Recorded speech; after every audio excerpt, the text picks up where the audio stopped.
చిరంజీవి గారు. అనిల్, చైల్డ్ ఆర్టిస్ట్ని పిలిచారు స్టేజ్ మీదకి. మధ్యన నేను ఉన్నాగా ఒకసారి రండి రా కిడ్స్ ముగ్గురు రా రే రారా, దత్త తీసుకోలేరా అక్కడ భయపడుతున్నాడు దత్త తీసుకుంటానని.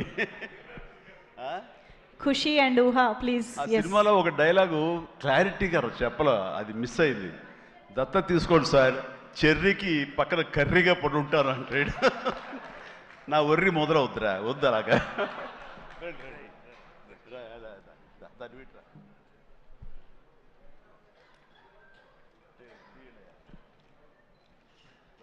చాలా బాగా చేశారు రా, ఎక్సలెంట్ నాన్న, ఓకేరా.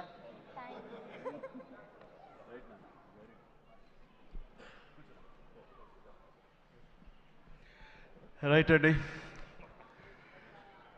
అందరికీ నమస్కారం.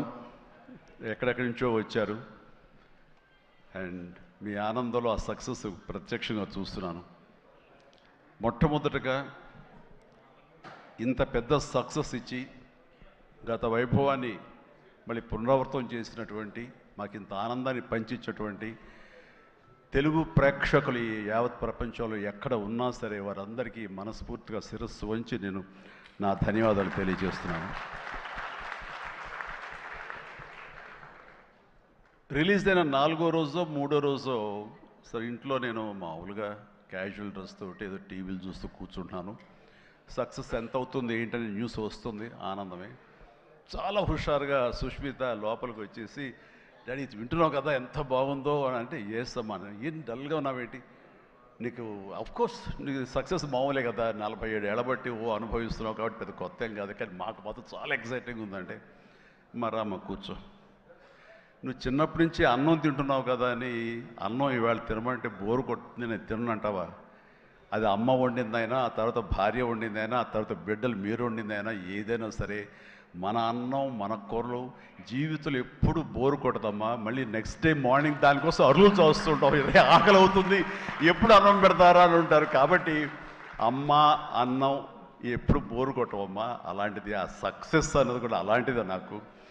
ఎందుకంటే అది సీనియారిటీతోటో లేదా సీజన్ అయిపోవడంతోటో అండ్ మెచ్యూరిటీ రావడంతో ఏదో ఒక్కొక్కళ్ళు ఒక్కొక్కలాగా స్పందిస్తాం తప్ప, దీని లోపల మీరందరూ ఎంత ఎగ్జిబిట్ చేసుకుంటున్నారో, ఎంత బయటికి అందరూ చెప్పుకుంటున్నారో, అండ్ విజయోత్సవంగా మీరందరూ సాహు అనిల్ ఇలా తిరిగి మీరందరూ ఇది ఆస్వాదిస్తున్నారు, అంతకంతా నేను మనసులో ఆస్వాదిస్తుంటాను. మా ఒక్కొక్కసారి అనిపిస్తుంటే అంత అదృష్టవంతులు వీళ్ళు వెళ్ళిపోయి అందరితో ఇంటరాక్ట్ అవుతూ ఈ సక్సెస్ని ఇలాగ అందంగా అందిపుచ్చుకొని తిరిగి ఆస్వాదిస్తున్నారు. ఆ అవకాశం నాకు లేదు కదా అంటే ఎంతో బాధపడుతుంటే, అది ఆ బాధ మౌనం కనిపించిందో కానీ ఇంకోటి కాదు.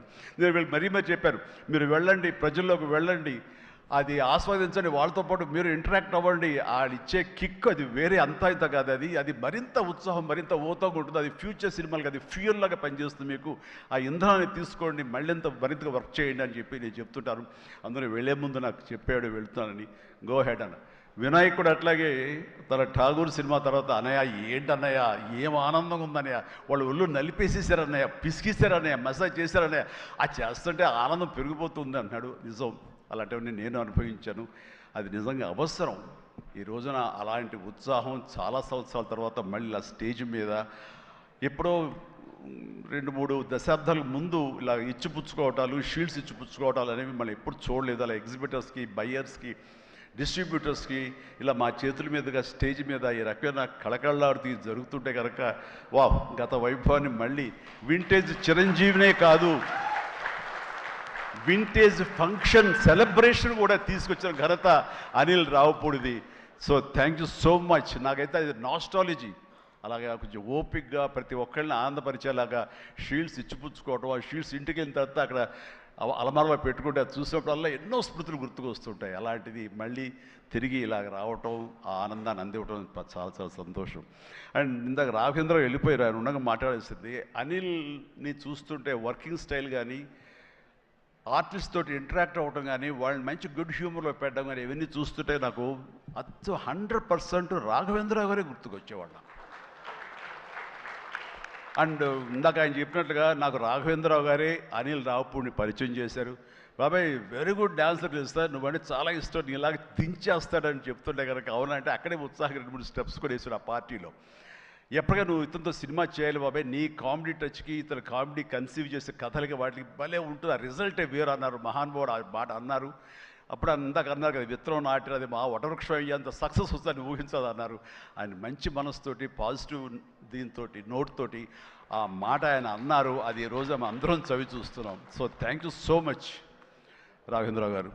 అట్లాగే ఇంకొక పాజిటివ్ మనిషి, ఎప్పుడు ఇతని సక్సెస్ని హర్షించే మనిషి, సక్సెస్ కోరుకునే మనిషి. అలాగే నేనంటే ఒక అన్నయ్యలా ప్రేమ చూపించే వివి వినాయక్ కూడా ఈరోజు వచ్చాడు. అతను కూడా నాతో 2 సినిమాలు చేశాడు. చేసినప్పుడల్లా అతను మన షూటింగ్స్లో ఎంత ఉత్సాహంగా ఉంటాడో, ఎంత ఉత్సాహం మమ్మల్ని పరుస్తుంటాడో అదే రకంగా అనిల్ రావిపూడి కూడాను మాస్ సినికి సంబంధించి అంత గ్రిప్పు, అంత పట్టు ఉన్న మనిషి.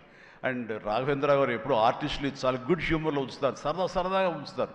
అండ్ మళ్ళీ ఈ రాఘవేంద్ర గారి సినిమా ఎప్పుడు ఎలా ఉంటుంది అనే విధంగా ఉంటుంది. ఆ రకంగా ఈ సినిమాలో ఆర్టిస్టులతో ఉండటం సరదాగా ఉండటం కానీ, అండ్ అరమరికి లేక ఉండటం కానీ, షూటింగ్ గ్యాప్లో తన జోకులతోటి వాళ్ళు నవ్వించడం కానీ, అంటే ప్రతిరోజు షూటింగ్ వెళ్ళే ముందు నాకు ఈ మధ్య సంవత్సరాల్లో 2 షూటింగ్స్ చాలా ఉత్సాహంగా వెళ్ళేవాడిని. ఒకటి 150 వినయ్ ఉన్నాడు, అతను షూటింగ్ చేయటం.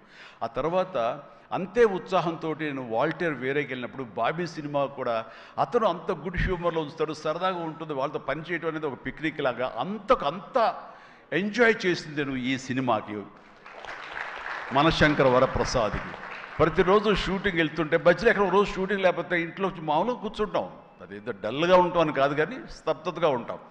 అండ్ అబ్బా మీరు షూటింగ్ వెళ్తేనే హుషారుగా ఉంటారు, ఇంట్లో ఉంటే ఏదోలా ఉంటుంది, ఏ షూటింగ్ లేదో త్వరగా పెట్టమని చెప్పండి అనిల్ని అని సురేఖ అంటుంటే నేను నిజంగా అంటుంది అదే చెప్పాను. లాస్ట్లో షూటింగ్ అయిపోయిన రోజున ఎలాంటి ఫీలింగ్ అంటే ఒక స్కూల్ విడిచేసి వేరే చోటకి ఎడ్యుకేషన్ కోసం అందరూ విడిపోయి ఆయా ప్లేసెస్కి వెళ్ళిపోతాప్పుడు తెలియని బాధ, తీపి బాధ ఒకటి మనసులో ఇదిగా ఉంటుంది. అలాంటిదే నేను గురయ్యాను ఈ సినిమాకి. అందులో లాస్ట్ డే ఎమోషన్ అయ్యి కూడా అందరి యూనిట్ అందరినీ పిలిచి దగ్గరికి తీసుకుని వాళ్ళకి నా కృతజ్ఞత చెప్పుకున్నాను. ఒక వండర్ఫుల్ ఎక్స్పీరియన్స్ ఈ సినిమా నేను చేయడం. అలాంటి ఎక్స్పీరియన్స్ ఇచ్చినటువంటి అనిల్ రావుపూడి రైటింగ్ టీమ్కి, అనిల్ రావుపూడి అసిస్టెంట్లకి, ఏడీలకి, అసోసియేట్స్, అలాగే మన సమీర్ రెడ్డి కెమెరా వాళ్ళు, వాళ్ళ అసిస్టెంట్లు అందరూ ఒక కుటుంబంలాగా కలిసిపోయాం. దానికి తోడు ఇంకా సాహు గారి వైఫ్ ఎవరైతే దీన్ని సమర్పించారో అర్చన గారు కానీ, వీళ్ళందరూ ఇంట్లో బిడ్డలాగా మా సుష్మితో పాటు ఆ అమ్మాయి కలిసిపోయేలాగా వీళ్ళందరూ చాలా ఇది కలిపి ఒక ఫ్యామిలీ లాంటి ఫీలింగ్ వచ్చింది. నేను ఎప్పుడు ఒకటి నమ్ముతాను, నాకు కానీ రాఘవేంద్ర గారు కానీ, నాకు కానీ కేఎస్ రామారావు కానీ, ఇలా చాలామందితోటి ఫ్యామిలీ అన్న ఫీలింగ్ వచ్చి డైరెక్టర్లకి, ఆర్టిస్టులకి, నిర్మాతకి ఒక మంచి గుడ్ రిలేషన్ ఉండి గుడ్ ఎమోషన్ కనుక సినిమా ప్రాసెస్ అప్పుడు జరుగుతున్నప్పుడు ఉంటే కనుక దాని రిజల్ట్, దాని ఇంపాక్ట్ ఖచ్చితంగా సినిమా మీద ఉంటుంది. అది నేను అనుభవిస్తూ స్వయం అనుభూతో ఉన్నాను. అలాగే ఇందాక నేను చెప్పినవి కూడాను అన్ని సక్సెస్ఫుల్ సినిమాలే. మిగతా సినిమాలకు వచ్చిందంటే ఏదో వర్రీగా, ఏదో డౌట్గా, ఏదోలా ఉంటుంది. కాబట్టి నేను తప్పు నా మీదే వేసుకుంటాను కానీ ఒకళ్ళ మీద నెట్టను నేను, అది కానే కాదు. కానీ నాలో ఉండే జోష్ ఇంట్లో ప్రత్యక్షంగా చూశారు కాబట్టి, అలాగే ప్రత్యక్షంగా సినిమా సెట్స్లో వీళ్ళు చూస్తారు కాబట్టి నేను ఇది ధైర్యంగా చెప్పగలుగుతున్నాను. అందుకని ఏ సినిమా అయినా సరే కష్టపడే పనిచేస్తాం, ఏ సినిమా అయినా సరే ఇష్టంతోనే పనిచేస్తాం. కానీ కొన్ని సినిమాలు ఎగ్జైట్మెంట్ ఇస్తాయి, కొన్ని సినిమాల రిజల్ట్ అలాగే ఉంటుంది. అలాగే ఈ సినిమా ఇంత రిజల్ట్, ఇంత వెరీ గుడ్ విజయం మాకు లభించినందుకు, మాకు ఇచ్చినందుకు, దాంట్లో మధ్యలో ఒక వారధల్లాగా పనిచేస్తున్నటువంటి బయ్యర్లకి, డిస్ట్రిబ్యూటర్స్కి, ఎగ్జిబిటర్స్కి ఈ కళకళలాడుతూ ఈ సంక్రాంతి ఇంత బాగా ఉందంటే అందులో ప్రధానమైన కారణం ఈ సినిమా. అందుకని ఈ సినిమాకు సంబంధించిన సంబంధం ఉన్న 50 మంది బయ్యర్లకి, వాళ్ళందరికీ కూడా నా హృదయపూర్వక ధన్యవాదాలు, అభినందనలు తెలియజేస్తాను. నేను ప్రీ రిలీజ్ ఫంక్షన్లో కోరుకున్నాను అన్ని సినిమాలు బాగా ఆడాలి, అన్ని సినిమాలు కళకళలాడుతుండాలి, థియేటర్లకి జనం రావాలి అని అన్నందుకు నేను ఆ కోరిక మన్నించి ఏదో 1 సినిమా 6 సినిమా కొంచెం అటు ఇటుగా ఉన్నా సరే దాదాపుగా అన్ని సినిమాలు ఈ సంక్రాంతిలో ప్రజలు ఆదరించారు, వాళ్ళన్నిటికీ సక్సెస్ కలగజేశారు. అవన్నీ కూడా మంచి ఆయా రేంజుల్లో వాళ్ళకి, ఆ హీరోలకి, ఆ నిర్మాతలకి, ఆ ప్రొడ్యూసర్లకి, డైరెక్టర్లకి వాళ్ళందరూ కూడా అలాగే ఈ సక్సెస్ దొరికేందుకు ఇది వెరీ గుడ్ సంక్రాంతి, జీవితంలో మర్చిపోలేని సంక్రాంతి. ముఖ్యంగా ఏంది వెంకి సంక్రాంతి అంటే అదిరిపోతుంది, సంక్రాంతి చూస్తావు అన్నట్లుగా అదే చూసాము, అదే అదిరిపోయింది సంక్రాంతి. Thank you. అండ్ ఇక ఈ సినిమాకు సంబంధించిన నా మిత్రుడు, నా సోదర సమానుడు, నా ఫ్యామిలీ ఫ్రెండ్, అన్ని రకాలుగా నా మంచి కోరుకునేవాడు, అతని శ్రేయోభిలాషిగా నేను. అలాంటి వెంకీ ఈ సినిమాలో ఉండాలని కోరుకున్నది నేను, అది కోరుకున్నందుకు ఉండేలా చేసినటువంటి అనిల్కి, ఆ తర్వాత 4-5 రోజులు 7-8 రోజులు ఎన్ని రోజులు కానీ ప్రతిరోజు నవ్వులు సెట్లో తమాషాలు అసలు ఎంత అంటే అంత ఇంత కాదు. అండ్ యంగ్స్టర్స్ ఫీల్ అవుతారు, టీనేజ్ బాయ్స్ అలా ఫీల్ అయిపోయి ఇద్దరం. ఆహా ఓ యా ఇదే అల్లరి ఇదే రకంగా ఉంటుండేది. అందుకని ఆ సినిమాలో అప్పటిదాకా ఏముండదండి, చిరాగా ఉంటాడు. టేక్ అనగానే ఒకసారి ఎక్కడి నుంచి వస్తావు అంటే ఇలా అసలు అంతా ఇదే కాదు.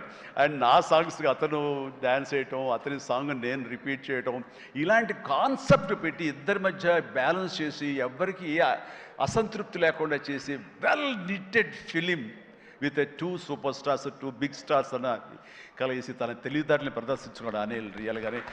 ఇతని డైరెక్షను, ఇతను కన్సీవ్ చేసినటువంటి ఆ సాంగ్, ఆ సీన్స్, ఇవన్నీ కూడాను అది వెంకీ ఇంట్రో కానీ అది అన్నీ చూస్తుంటే ఎంత ప్లాన్ చేశాడు, ఎంత బాగా ఆలోచించాడు అంటే అంత ఇంత కాదు.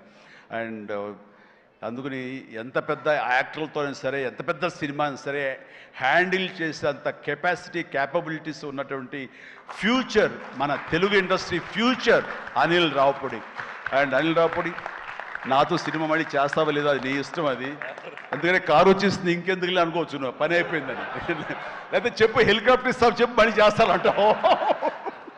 కాబట్టి అది కాదు, కానీ నిజంగానే నాకైతే ఇమ్మీడియట్గా మరొక సక్సెస్, ఇంకో షూటింగ్ కావాలి, మరొక సినిమా కావాలి కాదు, కానీ ఈ సినిమా చేస్తున్నప్పుడు ఎక్స్పీరియన్స్ ఉంది, అది మాత్రం నిజంగా మళ్ళీ ఎంజాయ్ చేయాలని నేను కోరుకుంటున్నాను, వెంకీ లాంటి మనిషి కోరుకుంటున్నాడు. బట్ ఎవరికి వస్తుందో ఛాన్స్, ఎలా వస్తుందో తెలియదు. ఇద్దరికి కలిపి వచ్చి ఫుల్ ఫెడ్జెడ్ సినిమాలు ఉంటే మాత్రం ఇద్దరిని చాలా చక్కగా బ్యాలెన్స్ చేయగలడు అన్న భరోసా, నమ్మకం ఇప్పుడు ఇండస్ట్రీకి, మాకు అందరికి ఇచ్చేసాడు. కాబట్టి definitely it has to happen when he only knows, nobody nose. And ఇక సుష్మిత, ముందు సాహు గురించి చెప్పాలి. వెరీ కంపోజ్డ్ పర్సన్, నవ్వే గగనం అన్నట్లుగా అసలు నవ్వటం కూడా ఉండదు. ఏ మనిషి సీరియస్ మనిషి ఏమో అనుకుంటాను. హాయ్ గుడ్ మార్నింగ్ సాహు అంటే సార్ అంతే, హలో అంతే తప్ప మళ్ళీ రోజంతా ఏదో ఉంటుంది, మరీ ఏదో ఇంట్రెస్టింగ్ ఉంటుంది. అలాంటిది ఈ సినిమా ఫస్ట్ టైం రషెస్ చూసిన తర్వాత వచ్చి మాట్లాడాడు, తెగ మాట్లాడి కొట్టేస్తామండి, ఇంకా అసలు సినిమా మిగతా సినిమా చూడాల్సిన అవసరం లేదు, చాలా బాగుంది, థియేటర్లో చూసుకోవటమే అదిరిపోయింది అని అంటే అతను ఆ మాత్రం ఎక్స్ప్రెషన్ ఇవ్వటం అనేది చాలా పెద్ద విషయం అండి. అన్నాడంటే కనుక సినిమా అంత గ్రేట్ హిట్ అయిపోతుంది అని అన్నాడు. ఆ రోజే ఈ విజయం గురించి ముందుగా హింట్ ఇచ్చిన వ్యక్తి సాహు గారపాటి. అండ్ తన కంపోజ్డ్ నేచర్ కానివ్వండి, తను చిన్న వయసులోనే తీసిన సినిమాలు తక్కువైనా సరే వాటిని సమర్థవంతంగా వాటిని తెరపైన సెట్స్ పైన నడిపించిన విధానం కానివ్వండి, అటు ఎగ్జిబిట్ చేసిన విధానం కానివ్వండి, అది చాలా చాలా బాగుంది. అండ్ ఆర్టిస్టులు అందరినీ కూడా చాలా బాగా చూసుకున్నాడు. ముఖ్యంగా వాళ్ళ వైఫ్ అర్చన కూడా ఒక ఫ్యామిలీ లాగా కలిసిపోయింది అనమాట. And thank you so much. మళ్ళీ ఇంకోసారి కూడా చెప్పే అవకాశం ఇంకో స్టేజ్ మీద ఇస్తారు అనుకుంటున్నాను మీరంతా. Thank you so much. ఇక సుష్మిత విషయం నేను చెప్పాల్సి వస్తే, తను ఈ ఇండస్ట్రీలో తను రావాలి అని నిర్ణయించుకున్న తర్వాత ఫస్ట్ చెప్పింది రామ్ చరణ్కి, రా అని అక్క, నువ్వు డెఫినెట్లీ ఇది